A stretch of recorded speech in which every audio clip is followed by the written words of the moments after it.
This is just a sample of the audiobook. To get the complete audiobook, access the link posted in the first comment. One momentous event begins this book, and another closes it. In April 1961, a human being rocketed into space for the first time. And in March 1965, another human floated out of a spacecraft on the first ever spacewalk. The technological, political, and cultural momentum behind these two historic events, and the steps taken in between them, have already been well chronicled. This book certainly makes reference to these broader stories. It does not attempt to explain them. Many books about this period of rapid spaceflight advances have described the space programs of the world in grandiose, lofty terms.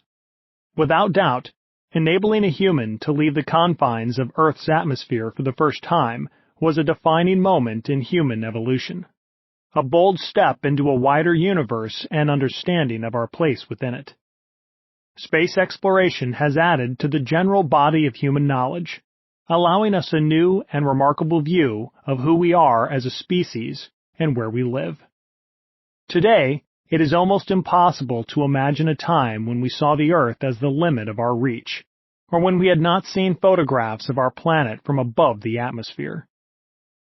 Into That Silent Sea describes in vivid detail the key moments when such visions of humankind's future and place were first realized, but it does not seek to give an overall view of what we have learned from flying into space. That is left to the larger body of authoritative works on the subject. There are also histories that examine our push into space in the 1960s from a far more down-to-earth perspective. Undeniably, the pursuit of technological advances and achievement in that decade was due primarily to Cold War politics and national prestige. Both played an integral role in explaining the rapid advance of the so-called space race and why it stagnated when the decade was out. Other authors have chronicled the timing that allowed innovative and even daring technology, ever-shifting global politics, and key political decision-makers to come together in perfect symmetry, setting in motion a race to the moon between two resolute and unsubmissive superpowers. These events form a fascinating backdrop to the story, but the reader must seek the full details elsewhere. What, then, is this book about? The answer is simple. It is about people. In particular, some extraordinary people who, during that amazing era, found themselves propelled into space on top of unreliable rockets, ready to take a decisive step into a largely unknown realm.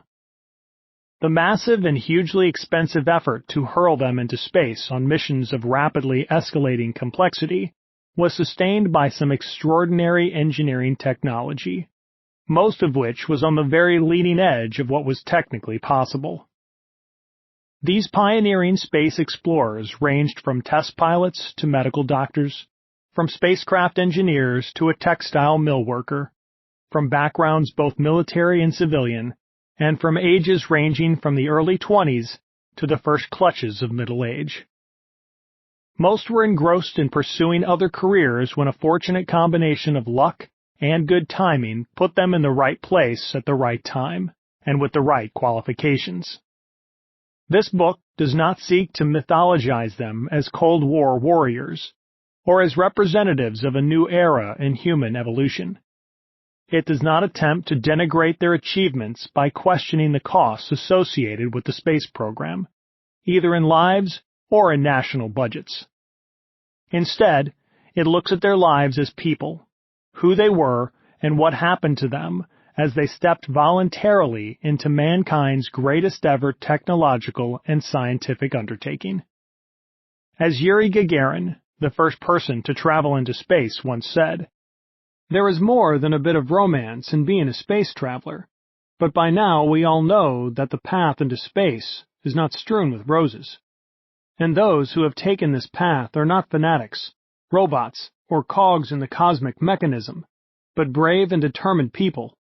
In each of them, there is something unique and peculiar to them alone."